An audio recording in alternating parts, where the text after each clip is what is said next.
The book we're going to read is on superimposition. Sorry. The book is called The Lamp of Non-Dual Knowledge, Non-Dual Reality. Basically, our true nature is non-dual reality. So means it has nothing to do with thoughts, feelings, physical body, or sensation.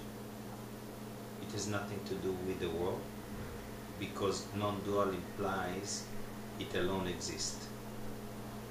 Yet, about the teachings of all Advaita, or the non-dual, they actually teach and break down the whole mechanism of the mind, the relative, the imagination, the structure of the mind itself. So this book, nobody knows when they wrote it, and basically it starts, one chapter leads to another, up to the extinction of the mind. Means extinction of the mind is the whole identification of the mind with the body is extincted, so there is no identification, I am a physical body anymore. So the identification is gone. So your natural state of being is to identify with yourself as your true self, which is non-dual. The non-dual has many different names. It can be existence, consciousness, bliss. It can be pure awareness. It can be absolute happiness. It can be changeless awareness. So, because the journey for the mind is from the gross to the subtle, or from the outside going inside, for the mind disappearing to the source. From the point of view of the ultimate reality, which is everyone's nature, we never change, we never undergo any process. The only entity that imagines that it is going through a process is the mind itself returning to the source. Because out of ignorance we ignored who we are, the mind is now looking out for the reality in the objects of the world. So what appears the most real is the objects, that the world is real.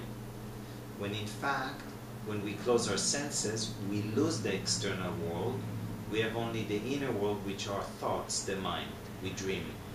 And when we don't have thoughts, basically we experience who we are, yet there is still ignorance veiling there. So we have to understand what's the mechanism to have clarity in the mind.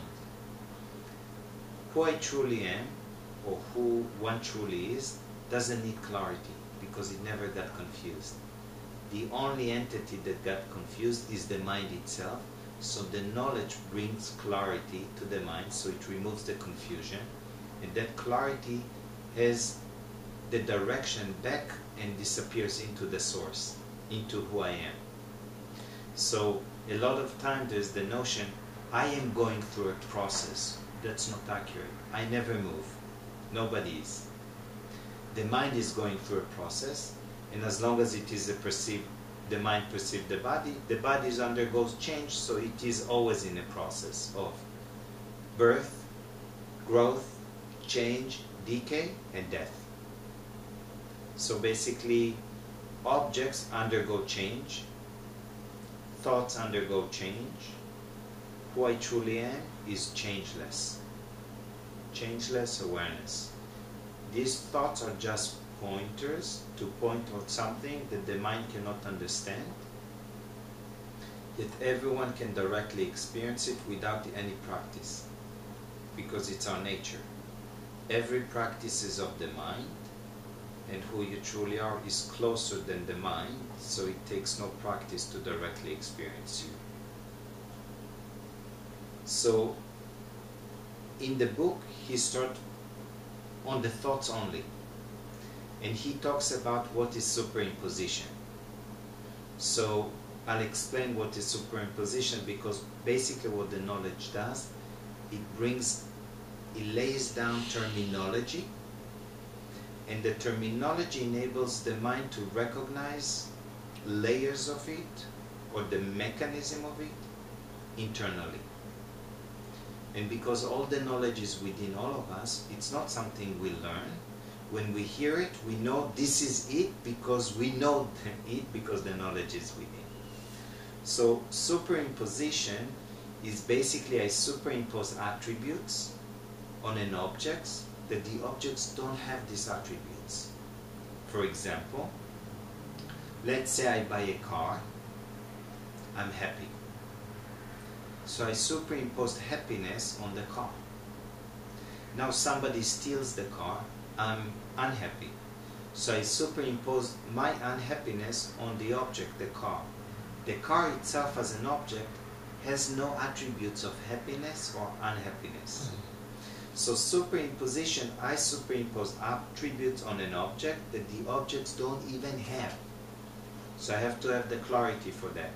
Now, let's see what I mean objects. So object can be a physical car, yet also I superimpose attributes on people, which is animate objects.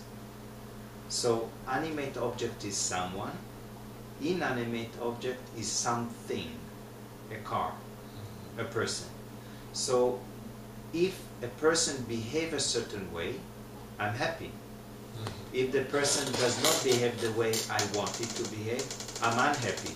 So now I superimposed my happiness or unhappiness on a behavior of another person. That's another superimposition. And another superimposition I do is on words that somebody is telling me. So if they talk to me in a certain way, I can say, I'm very happy the way you speak to me.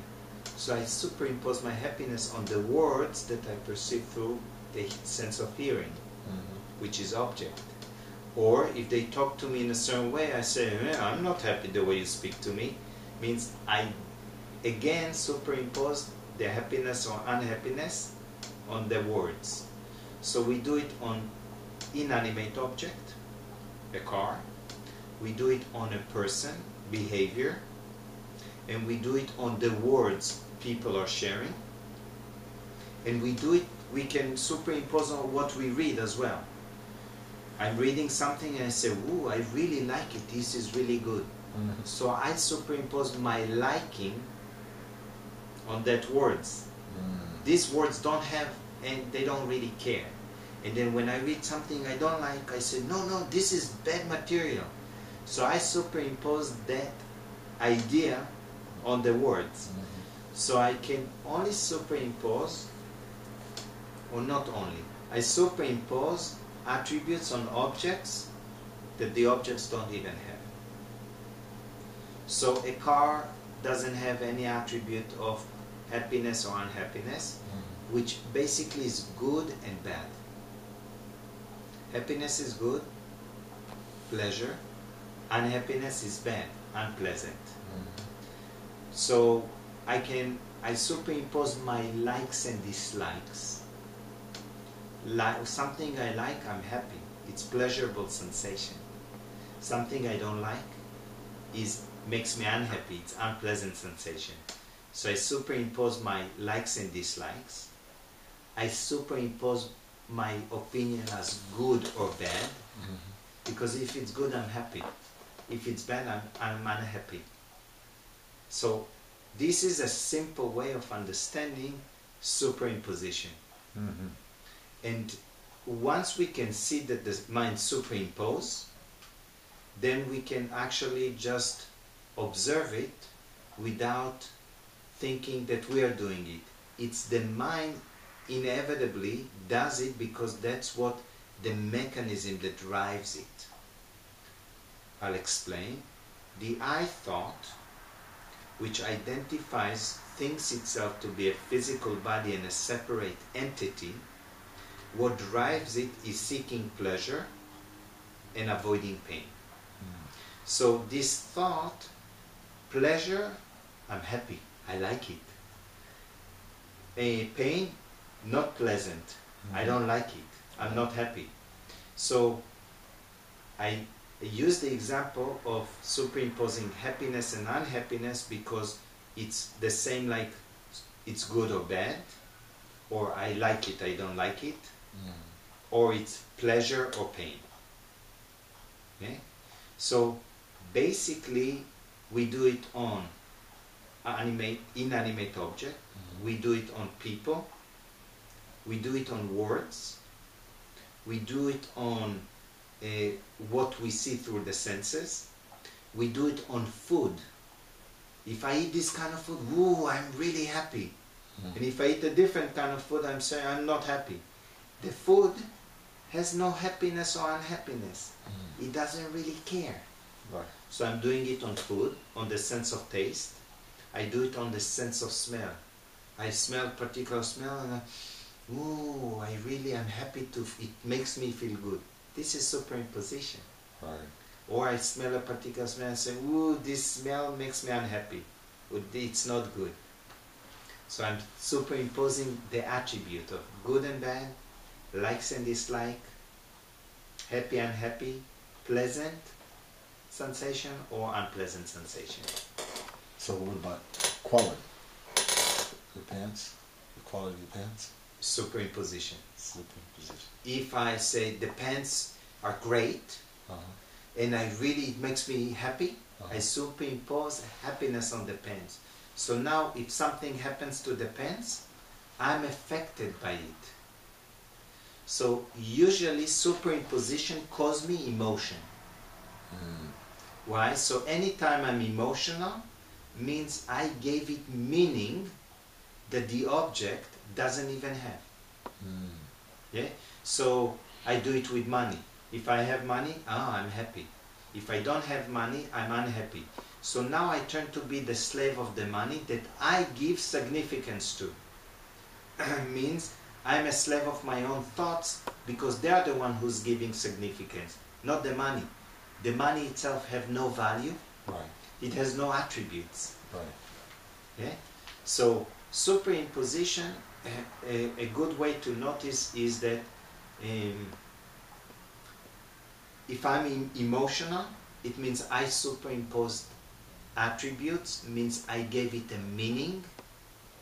It means I categorized it as either good or bad, happy, unhappy, pleasure, pain. Yeah? So what it does, basically it enables the mind to have the ability to discriminate. Because out of habit, the mind will still do it. Yet once I start to watch it, I start to realize that I'm not the habit that does it. It's the mind. I never change. I never move. I just think that I'm the one who's thinking this thought, that I'm the one who's superimposing it, when in fact it's a built-in for the mind to do that.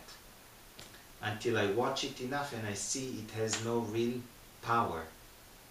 It's just a habit playing itself out. The more I can see it's a habit, basically I watch it from a distance, so I'm not entangled in it, I am actually detached from it. So he's going to elaborate more what is superimposition.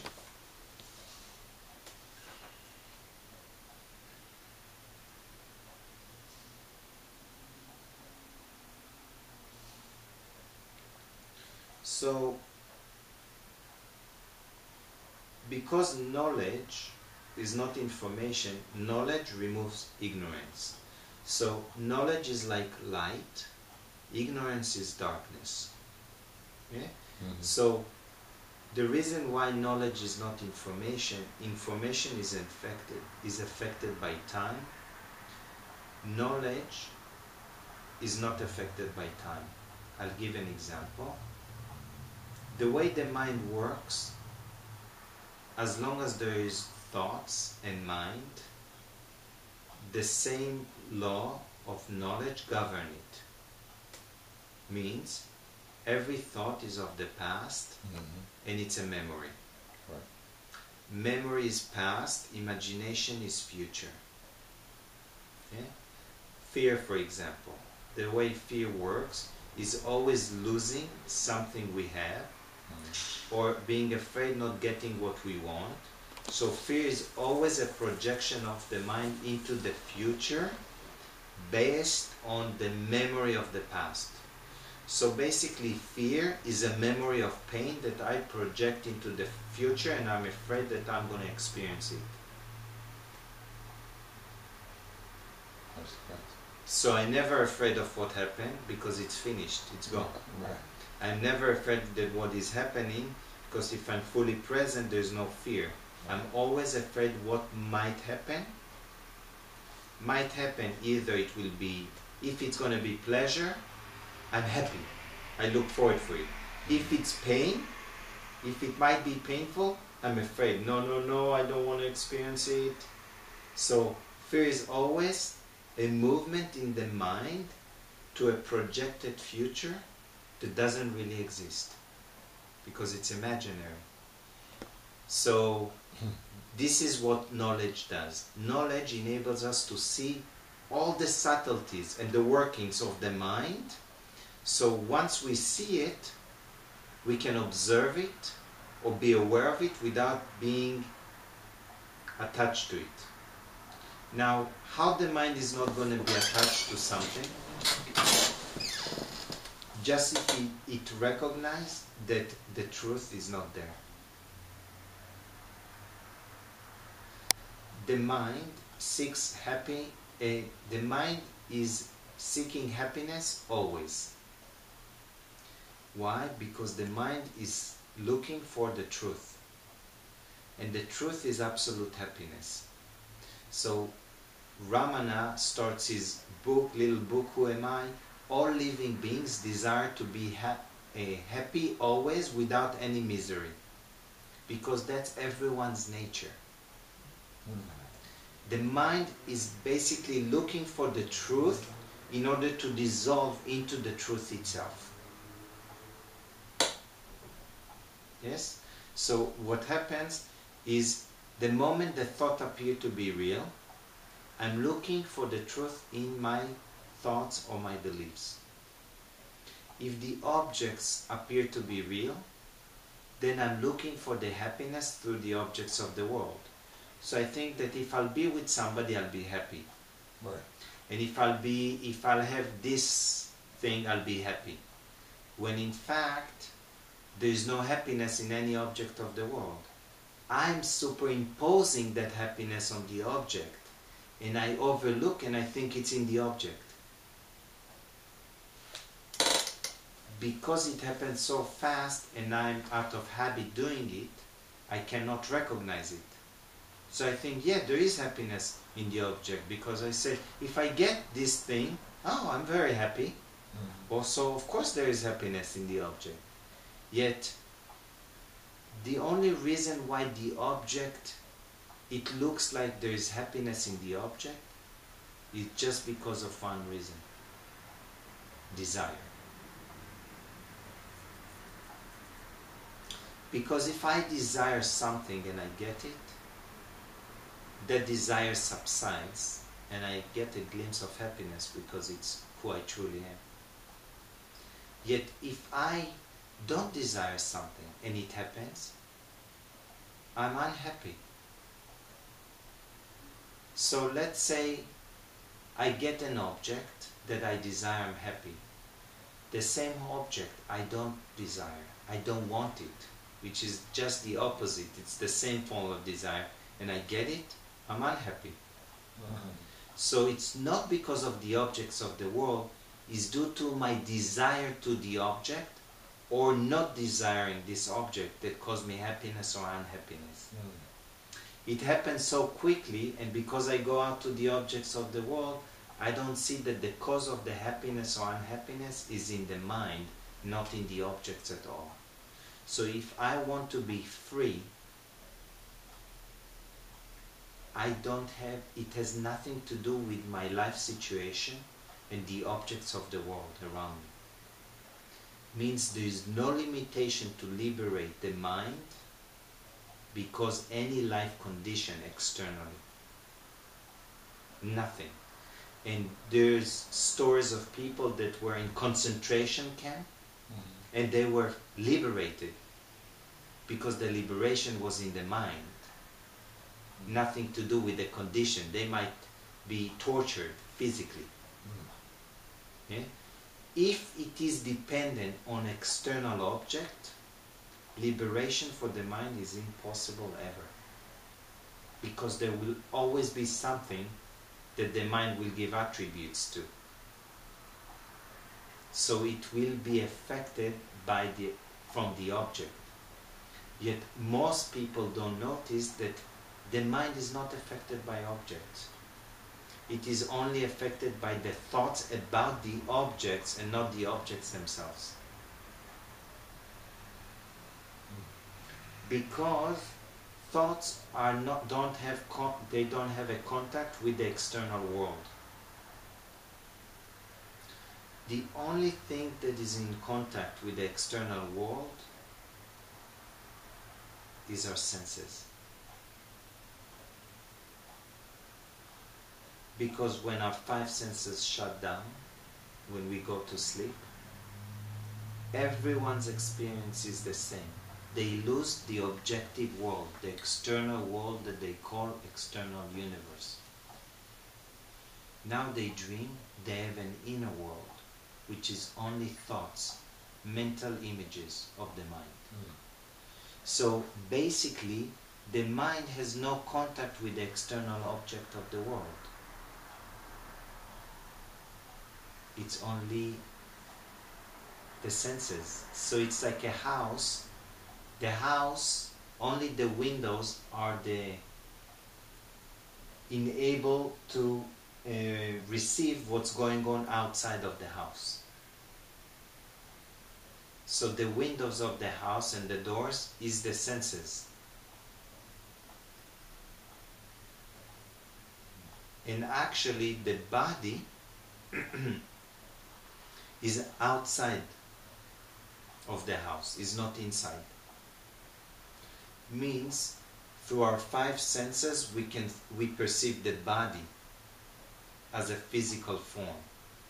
Without the five senses, we do not perceive the body as a physical form.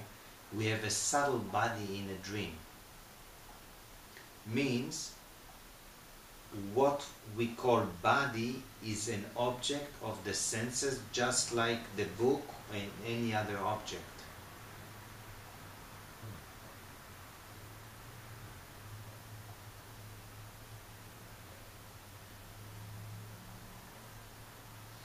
Because as long as I think that I'm affected from an object, the object always will affect me for good or for bad. And then I turn to be a victim. Because it's either someone or something, the world, the life situation, it's always something that I'm affected by. And that way it's a very nice veiling for the mind to see the cause that affects itself, which is only other thoughts. So what affects the mind is only other thoughts about objects of the world. Means, sometimes people say, I'm not attached to this object. Of course not. An attachment can be just to another thought. So thought can get attached to another thought only. It can never get attached to an object. An object can be glued to another object, grab another object, yet it doesn't have the thought of attachment. It is not conscious, so it doesn't really care. The body has no preferences. Most people think the body has a preference. So I ask them, okay, let's assume that there is. It's just an appearance only. I put you to sleep. Now, does the body have a preference? I cut it open, take the heart out, change, switch, whatever, close it. Does it really care? Does it really feel anything?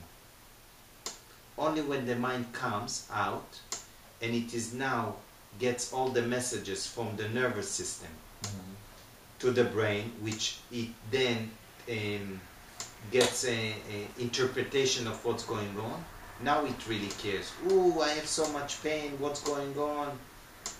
Before that, the body really didn't care. So I can put the person to get the mind unconscious. Now I can take the body, put it in boiling water and cook it for soup. It doesn't really care. It doesn't really know. So the body has no preferences. Means the body is always in perfect harmony with everything. So the body has no preferences. Who I truly am is choiceless awareness or changeless awareness. It's never affected by thought, sensation or emotions or energy, any of that. And the body is not affected because it doesn't really care. So the only entity that is left that really cares is the mind. And the mind is just a bundle of thoughts. So the thoughts are reacting to different ideas or beliefs it has about the body. Because it forgot the truth and it is looking for the truth in the body, which is an object. Because it believes it is a physical object. So thoughts never get attached to objects, they always get attached to other thoughts about objects.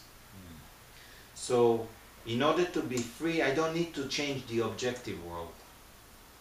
I need to work with the thoughts and discriminate the thoughts. The moment I see the thought is not real, I cannot get attached to it anymore.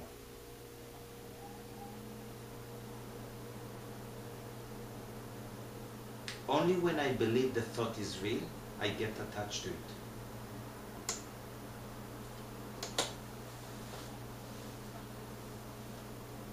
Yeah? So basically the whole work is with the subtle, with the thoughts. So now one would say, wait a minute, I am the non-dual perfect self. I never change. Why would I work with the thought? So as long as I think I am a separate entity, as an individual, this is what built in the mind, then I have to undo this entity, which is a phantom. It doesn't change the fact that who I am is changeless awareness. It never got confused. Yet the mind forgot, doesn't know changeless awareness. It doesn't know who I am. So now it is looking for who I am outside to the objects of the world. All I have to do from the point of view of the separate entity, the phantom, I have to change the direction of the thoughts back to where they arise from, instead of from the object of the world.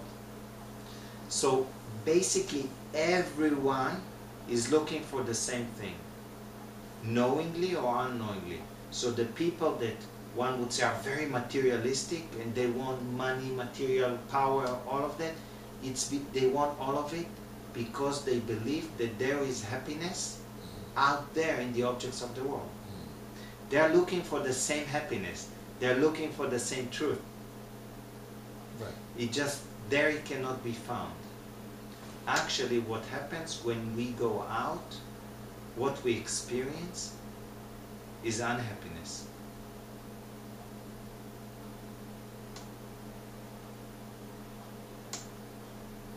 Because, let's say I give meaning to something which I superimpose an attribute to, and I say, I'm going to be happy if I have money. So meanwhile, until I'll have it, what do I experience? Misery. Unhappiness, Right. misery. So basically, I am actually causing myself the misery because I think that I will be happy when I'll have money. Right. So when I am, let's say I say, if I will be more comfortable, I'll be happy. So that means I'm not comfortable right now. So seeking comfort caused me to experience discomfort. Seeking pleasure caused me to experience absence of pleasure, which is pain. Right. Seeking a security caused me to experience insecurity in that moment. So I am superimposing the attributes on something external, not noticing that I get the opposite internally. Now, there's a difference between pain or unpleasant sensation than misery. Misery is only in the mind. Unpleasant sensation can be experienced physically. Nobody suffers from unpleasant sensation. The only time one begins to suffer when they resist the sensation itself. When I don't want this sensation, I start to suffer.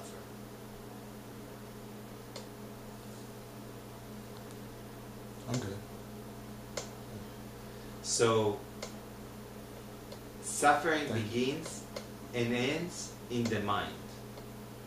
Means mind is a bundle of thoughts. It's very simple. So, in order to be free of misery, one has to work with the thoughts. Some people say, why with the thoughts? I'm not the mind, so why would I work with the thoughts? Yeah, that's ultimate truth. That's the truth. I'm not the mind. Yet as long as there is the notion that I'm a separate entity and I am a thought that believes it is a physical body, then I have to undo these ideas, undo this belief, and actually see how this all was created. When I can see how it was created out of confusion, I have clarity with the confusion. I'm not confused anymore. Okay?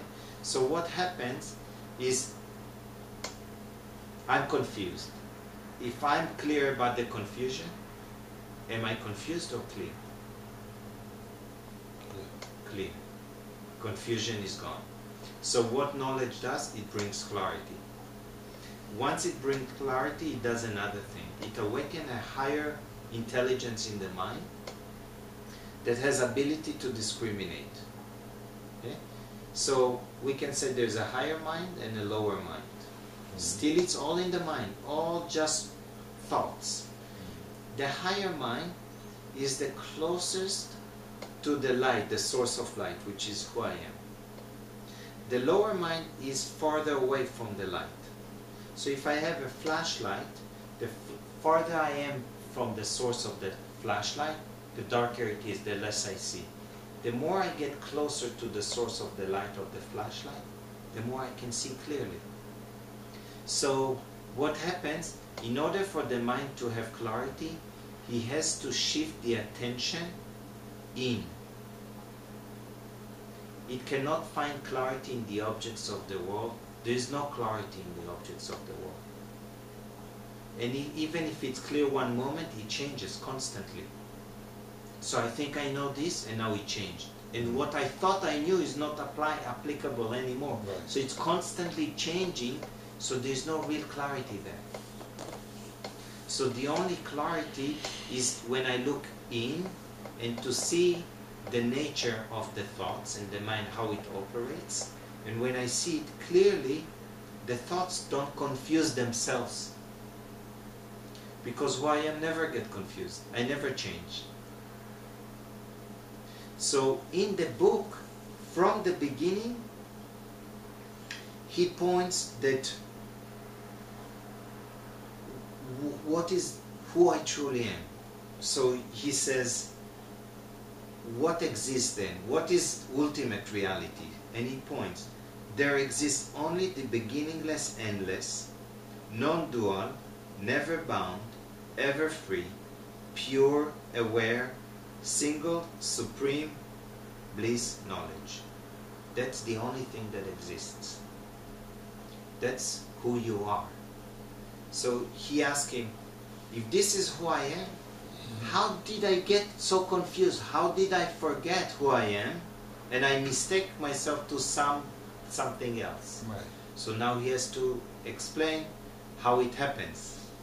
So he says, So he says, what can be said about this power of illusion? How did I get mistake? If I am only this existence that is conscious of itself by itself, and this is who I am, it is changeless, it's ever free, it alone exists, how come I think I'm an individual entity? How come I forgot who I am? Yeah? How did it happen? So he has to come, if he points something, he has to show us the way for the mind to see. Because if the mind saw it, even for the realized being, then every mind can actually see it, because all the knowledge is within everyone. Right, right. So one person wakes up, everybody's capable of everything. That's right. If they can actually go into and see from within. Right. So he explained. So what is this power of illusion? He tells him, this power of illusion is like, he gives it a name, he calls her Maya. And he says, as a man mistakes a post for a man, so also you mistake the non-dual perfect self for an individual. So let's think about this example. As a man mistakes a post for a man, so they use 3 analogies, that's it, that are enough to have clarity for the mind.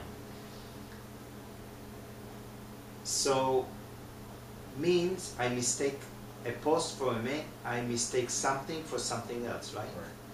So now I walk on the street and I see a close friend of mine. And it's like, oh, I get closer, it's somebody else. Right. So I mistake something for something else. Right. This is exactly the power of illusion. Okay. So it's making. I projected it. Right. I saw my friend, I get closer, it's somebody else. So I mistake something for something else. Right. This is the power of illusion. Oh, okay. I like that. Okay. Yeah? Yeah. And they use another example. I like that. Yeah. They use another... mistaken of identity. Yes. Oh, that's simple. That's simple. So they use another example. You walk at night and you see a snake. You freeze, you're terrified, you're afraid of the snake. Now you realize you have a flashlight. You turn on, get the flashlight out, you turn on the light, you see a rope. So what is this? Was it a snake or a rope? Oh. Yes. It never was a snake even when I thought it was. I mistaken something for something else. I mistake the rope to be a snake. Right. So basically when I turn on the light, it removes this illusion. That's what knowledge is. It removes the illusion of mistaking something for something else. I mistake the thoughts to be me instead of realizing who I truly am. I mistake the thought to be a physical form when in fact the thought is not a physical form. So the I thought thinks it is a physical body. So now we communicate and think in so many ways. Let's say I get hurt in the body, so I say, I feel really bad, I'm really affected. So now I'm the physical body. So, or let's say I say, I'm hungry. Okay, so who am I referring to? The stomach. The stomach has fire hunger. It has certain Jews, they call it fire hunger, that digest the food. So when we put food into the mouth and the mouth chews and it goes into the digestion, the thought has nothing to do with that. Thought, which is subtle, we cannot see it through our 5 senses, never eats food. Right. So the thought that never eats food claims to be hungry. Right. How is that possible? This is the power of illusion. it claims something that it is not. It claims that it is, it's mistaking something for something else. So the thought says, I'm walking. Okay, am I really thinking and doing it, or it just happens? Just that. That's right. So the thought never walks. Thoughts appear and disappear in the field of awareness, in the changeless awareness, and the body is moving, and the thought says, I'm walking, I'm running, I'm playing. So this is, again, mistaking something for something else. So he said, what is the power of illusion? What can we say about this power of illusion? As a man mistakes a post for a man, so also you mistake the non-dual perfect self for an individual. So the real self is I, not a thought. And then the first thought that arises for every human being on the planet is the I thought. So now I thought mistake it to be like the real I. So now I mistake the real I to be an individual entity. So I mistake between the real I and the false I. Okay? And because the false I appear to be exactly like the real I, so I cannot see in the beginning the distinction, because it's all the same. Obviously, we are aware that it happens also on the external gross objects. Right. Sometimes I mistake my name to be a physical object. If my name is just a thought, and the physical object is not that thought. So it happens between the thought, the real I, which not a thought, which is everyone's nature, and the I thought, and then there's a mistake between the I thought and the physical object of the world. So what happens, they're veiling something that covers here, between the false I and the real I, and there's a veiling between the false I and the object of the world, the physical body. Because the moment the I thought arises, it happens one after another. I am a body inside the world. When in fact, the body isn't it's a metaphor, it is the external world. Because through the five senses we perceive the body and the external world.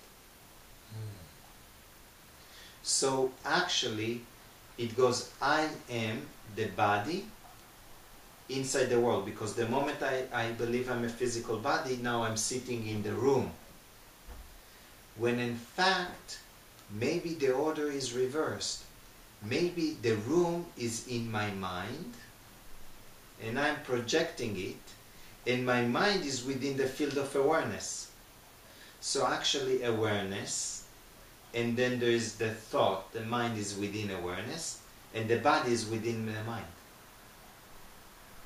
So that's similar to the Matrix. That's right. When he's sitting in there doing karate, or doing whatever that. He's sitting in a chair. And he's imagining all of it. Right. He's not moving, he's not doing anything. He's not doing anything. But he's doing the movements in the mind.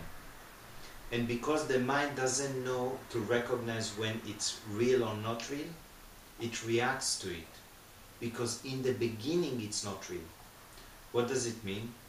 The mind doesn't know when there is a real danger or it's a fake danger. Means if I'm scared of something that's not happening, for the mind is alarm, is danger. Now when something is in danger, something happened externally, it's also in danger. The mind doesn't know to distinguish it, because external danger he recognized. Now when I dream about danger, so I'm sleeping in the bed and I'm dreaming that I'm in the jungle. And suddenly something, and I'm walking with another animal. And a big animal comes and attacks it and eats it. I'm in danger because I'm afraid he's going to eat me. Am I in real danger? Now I wake up from the dream, from that nightmare. I realize the body was sleeping in the bed. The thought that was thought that it is a physical body, the body had no danger really, no real danger. The mind couldn't distinguish it. So what happens, the more people are afraid for something that will happen in the future, they are actually in that mode of danger, and the mind doesn't recognize that there is no real danger. Nothing is happening. It can't know. It doesn't know. It doesn't know. It cannot distinguish. It just... Unless one starts to discriminate. Means, I realize I'm afraid of something, yet I'm imagining it. Well, what about people who dream? And the dream is telling them something. So a dream can only tell me about a dream world. It can never tell me about reality. So now the sages brought, for thousands of years, the difference between the three states. And this is really key. Waking state, dreaming state, and deep sleep state. Every human being undergoes the three states almost every day, if not every day. Waking state, the body is active, the mind is active, and one is aware. There is an awareness that is always aware. So, body is active means I can perceive the physical body. I can perceive the external objects of the world. This is the waking state. The dreaming state, the body is not active, means I cannot perceive the external physical body, and I do not perceive the external physical objects of the world, means there is no external world. Now I am, as a thought, dreaming. So now the dream appears totally real. Not only that, I do not know that there is another state other than the dream. Means in the dream, I don't remember that there is a waking state. And even if I remember there is a waking state, I am dreaming that. So that's in the dream too. So,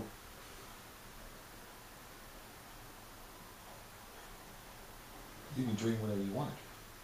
Yeah, and the thing is, the mind dreams, makes so many things by itself. It takes from the storage of memory, it pulls out different memories, images, it connects them all together, doesn't make any sense, and for the dream it makes sense.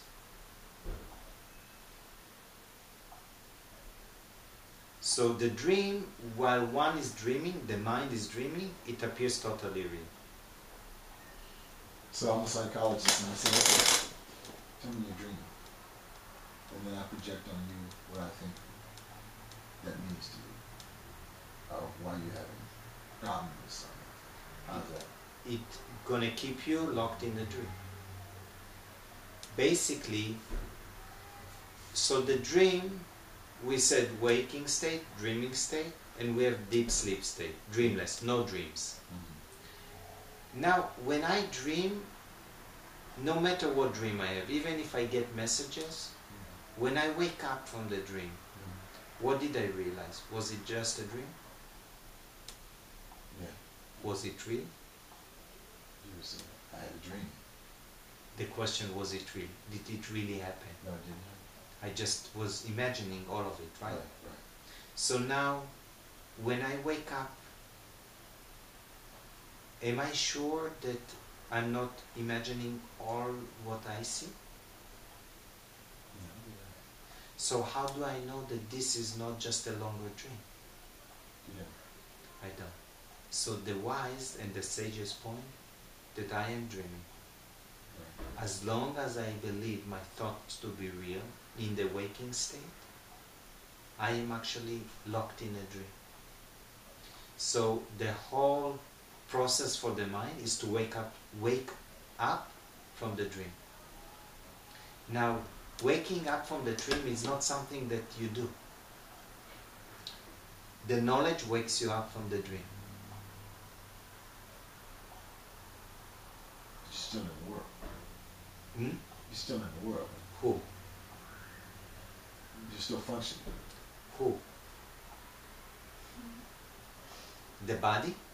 The body. The body continues, and what keeps it to continue is what we call prana. Energy, life force, the vital force. So when the body dies, prana comes out.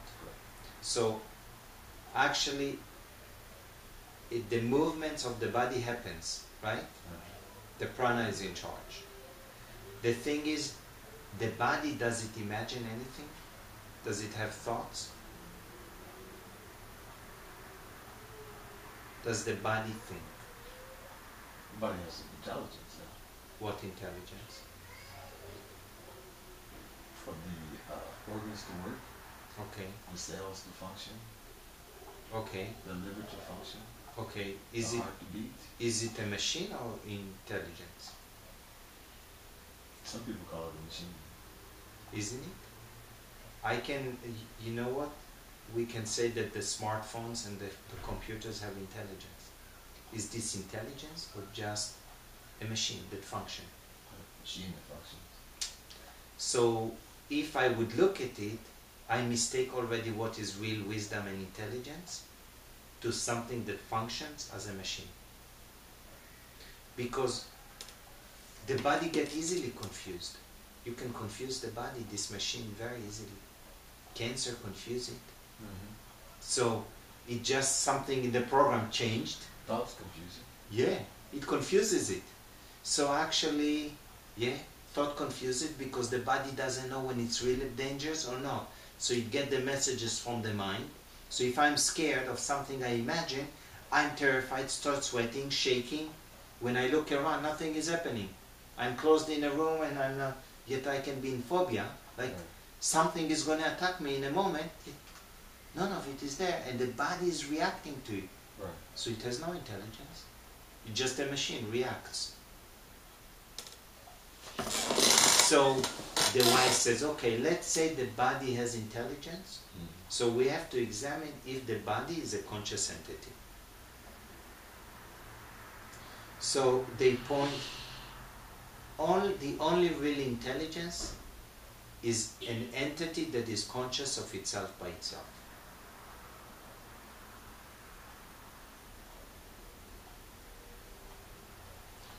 So now we have to examine. I say, okay, the body is conscious of itself. Okay. So I say, okay, when I'm in dream, is there a physical body when the senses shut down?